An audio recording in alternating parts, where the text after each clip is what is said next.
Hey guys, welcome back to my YouTube channel. Today's class is all about the lower body. Starting off at a hip width position, heels right under the hips, knees slightly pointed outwards in line with the toes. Keeping our weight in the center, neutral spine, not an anterior or a pelvic tilt. We're making sure to pull the chest and hips in together, aka engage rib cage. Arms out in front, vision forward, going into a basic squat, keeping our weight in the center, pushing our hips back slightly to come into a squat. As you can see here that my knees and my toes are in line, so the angle that they're opening out in is the same. I'm not over pushing my hips to the back, neither am I pulling my neck forward. I'm keeping my vision straight and engaging my core with every rep.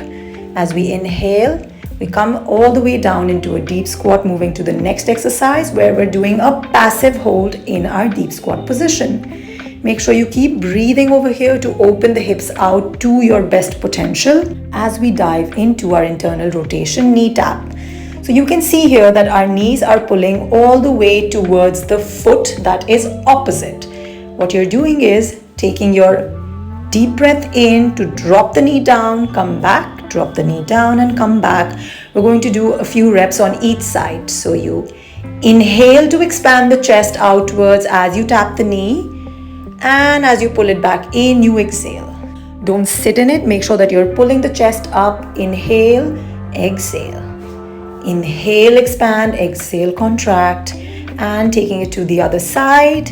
Inhale, open the chest all the way out as you take the knee down. Exhale. Inhale, exhale. One more time and exhale. And let's go again and down. Make sure you get some good reps in. Open your weak knee out if you need to. Coming back into a deep squat. Closing the legs and going into forward knee taps. Shifting my weight from the heel to the toe to the knee. Pulling it back and pushing it forward. I exhale to push back. Inhale to gain control and tap the knee forward. As you can see, I'm using my hands for support and I'm not moving the upper body as much as I'm using my hips, ankles, toes and knees to do the movement. Next one is an internal knee rotation pulse. My right knee is on the floor in an internal rotation and the left leg is still in a squat. I'm pulsing so that I'm opening up my right knee internally and my left leg is supporting me while still being on the floor completely. As you can see, my heel is close to my hip on the left side. Let's try it out on the other side to give you a full view. Don't bring it forward, drop it to the side and open it out to make yourself comfortable. Inhale, exhale. Expand, contract.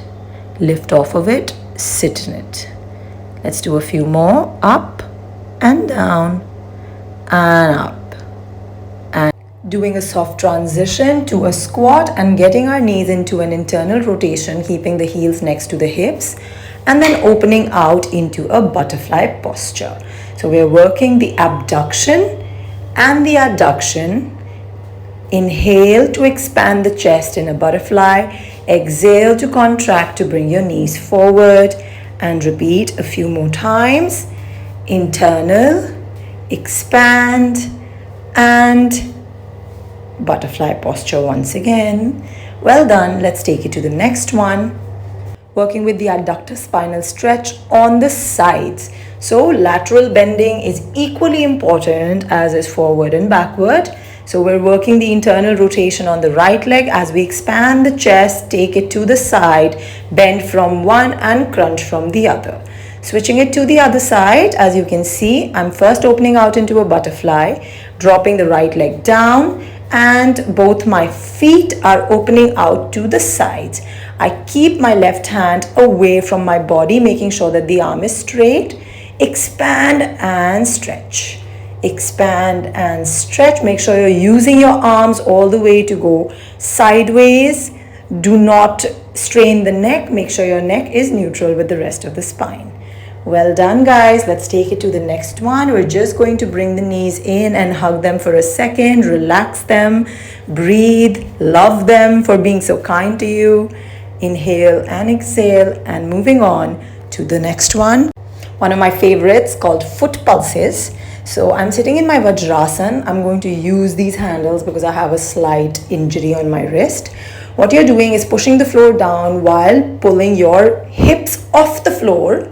As you can see, I'm slightly leaning forward with my shoulders and keeping the weight lightly on my toes, which helps me increase my foot flexion and extension.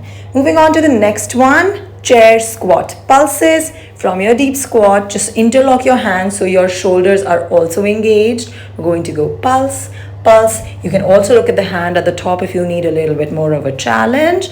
One more and we're done for the day. Thank you for watching. Don't forget to subscribe and I'll see you next Monday.